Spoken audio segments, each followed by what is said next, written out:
पूरी यात्रा के जरिए पूरे देश में जो संदेश गया, हमें लगता है कि इस समय देश के लिए ज़रूरी संदेश था। नफरत के खिलाफ मोहब्बत की बात, अन्याय के खिलाफ न्याय की आवाज़, संविधान और लोकतंत्र पर हमले के खिलाफ देश को बचाने के लिए, लोकतंत्र को बचाने के लिए, संविधान की रक्षा के लिए और आम लोगों के अधिकार, ये आवाज़ इस समय की सबसे ज़रूरी आवाज़ है। मैं ज़्यादा कुछ नहीं बोलना चाहता हूँ। आप लोगों से, खासकर महाराष्ट्र के साथियों से ये कहने के लिए मैं यहाँ आया हूँ कि इस समय पूरे देश की नज़र 2-3 प्रदेशों पर सबसे ज़्यादा टिकी हुई है। बिहार, जहाँ से विपक्षी एकता की मुहिम शुरू हुई थी, जहाँ इंडिया गठबंधन की पहली बैठक हुई थी, आप सबको पता है कि भारतीय जनता पार्टी ने कैसा खेल खेला है वहाँ, और नीतीश कुमार जी अब उस तरफ चले गए। लेकिन मैं आपको बताने के लिए यहाँ हूँ कि इससे बिहार के अंदर जो विपक्षी एकता है और जो इंडिया का तेवर है, उस पर कोई असर नहीं पड़ा। और पिछले 3 मार्च को एक विशाल जन विश्वास रैली के जरिए पटना गांधी मैदान से हमने ये संदेश दे दिया। और आपसे ये कहने के लिए हम यहाँ हैं कि जिस तरह से महाराष्ट्र में खेल खेला गया, पुरानी पार्टियों को तोड़ दिया गया, एनसीपी को तोड़ा गया, शिवसेना को तोड़ा गया, लेकिन मैं कहने के लिए हूं कि इस समय पूरे देश, इस महाराष्ट्र के अंदर देश की उम्मीद है कि महाराष्ट्र की जनता भारतीय जनता पार्टी के इस पूरे गुजरात लॉबी के इस खेल के खिलाफ बिल्कुल अपनी एकता का परिचय देगी। और इस समय फिर एक बार बिहार और महाराष्ट्र, ये 2 प्रदेश जहां दूसरे और तीसरे सबसे ज्यादा सीटें हैं, पश्चिम बंगाल दूसरे और तीसरे नंबर पर बिहार इस समय, तो इन तमाम स्टेटों में जबरदस्त विपक्षी एकता का माहौल है। जमीन पर लोगों की जबरदस्त एकता है।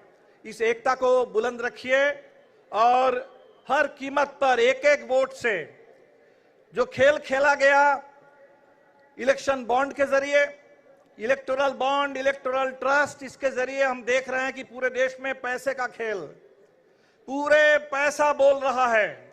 और इस पैसे के खिलाफ हमारे पास जनता की एकता है, हमारा खून पसीना है। तो पैसे के खिलाफ पसीना जीतेगा, ये इस बार के चुनाव के हमारे सामने चुनौती है। और वो किसानों का पसीना, जिन किसानों को रोकने के लिए दिल्ली में सरकार ने बैरिकेड खड़ा कर दिया, कील ठोक दी सड़क पर, किसानों की जान ले ली। अभी हमने देखा रामलीला मैदान में किसानों ने और ट्रेड यूनियनों ने मिलकर के अपनी आवाज बुलंद की। किसानों की एकता, मजदूरों की एकता, पूरे देश में दलित बहुजन समाज और आंदोलन की जबरदस्त एकता, देश की आधी आबादी, महिलाओं की, अभी 8 मार्च के दिन पूरे देश की महिलाओं ने अपनी आवाज बुलंद की, वो एकता, छात्र नौजवान, अभी जेएनयू जिस यूनिवर्सिटी को खत्म करने की कोशिश है, जिसके खिलाफ पूरे नफरत का प्रचार हो रहा है। 22 तारीख को मैं आपको बताऊं, भगत सिंह के शहादत दिवस के पूर्व संध्या पर 22 तारीख को जेएनयू में भी चुनाव होगा। और मुझे पूरा उम्मीद है फिर एक बार जेएनयू के नौजवान भी जेएनयू के अंदर जो खुदी खेल है, इस खेल का भी जवाब देंगे। तो हम लोग तैयारी कर रहे हैं हर संभव तरीके से, आंदोलन के माध्यम से भी और चुनाव के माध्यम से भी। ये वो समय आ गया जब एक वोट, उनके पास संविधान विरोधी इलेक्टोरल बॉन्ड था, हमारे पास जो ताकत है वो संविधान की ताकत। संविधान ने एक ही ताकत हमको दी है, एक वोट की ताकत। बाबा साहब अंबेडकर ने कहा था, ये एक वोट है राजनीतिक बराबरी के लिए। सामाजिक और आर्थिक जो गैर बराबरी देश में है, उस गैर बराबरी को मिटाने के लिए ये जो वोट की एक ताकत है, इस ताकत का ठीक से इस्तेमाल करना होगा। एक वोट के माध्यम से बाबा साहब अंबेडकर के संविधान की रक्षा करना, इस देश की गंगा जमुनी तहजीब, उसकी हिफाजत करना, इस देश में पिछले 75 साल से जो संघर्ष हमने किया है, एक आधुनिक लोकतांत्रिक हिंदुस्तान बने, एक धर्मनिरपेक्ष हिंदुस्तान बने, ये संविधान की भावना है।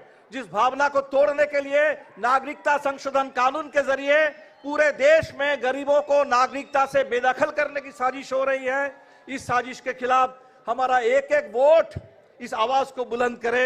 इसी उम्मीद के साथ मैं खासकर महाराष्ट्र वासियों से मुंबई के लोगों से, और मुंबई में रह रहे हैं। मुंबई सिर्फ नहीं है, पूरा हिंदुस्तान रहता है।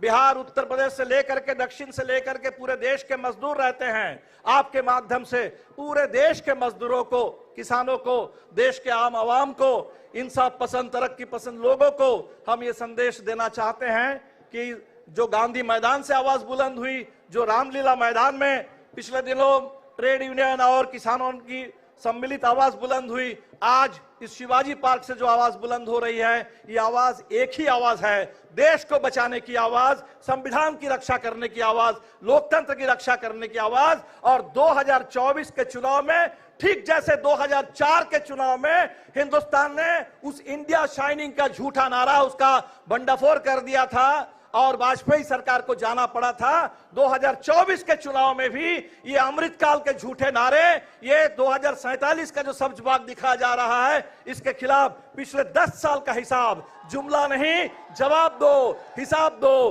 देश हिसाब लेगा। इसी के साथ आप तमाम साथियों का बहुत बहुत शुक्रिया, जिसे आपका जो जोश खरोश मैं देख रहा हूं, आपकी जो एकता है, मैं सलाम करता हूं। पूरे देश के कम्युनिस्ट आंदोलन, पूरे देश के सामाजिक न्याय का आंदोलन, समाजवादी आंदोलन, पूरे देश के कांग्रेस की परंपरा, आज ये समय है जब तमाम विचारधारा के लोगों को, जो आजादी के आंदोलन से जुड़े विचारधारा के लोग हैं, हम सबको मिलकर के आजादी के दुश्मनों के खिलाफ और देश के दुश्मनों के खिलाफ मिलकर के लड़ना होगा। बहुत बहुत शुक्रिया। इनकलाब जिंदाबाद, जय भीम, लाल सलाम।